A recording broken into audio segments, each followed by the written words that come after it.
Okay, now that we've installed Zotero on our computer, as well as the connector extension on our browser, we are now ready to start populating our Zotero account with sources.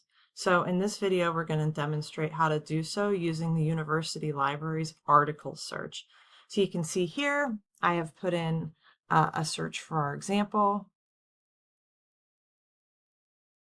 Let's say the first result is the one that we want, dog ownership and mental health among community dwelling older adults.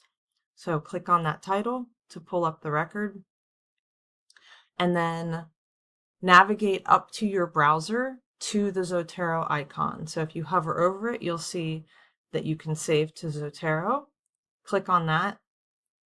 You can select what collection you want it saved to. And then down here, you'll see where that the record was saved, and if available, the full text PDF as well. So then if we pull up Zotero, you'll see that this article is now included in that collection with the full text. And then over on the right in the item pane, you can review all of the data that was pulled in automatically. Any of these fields can be edited if you so desire.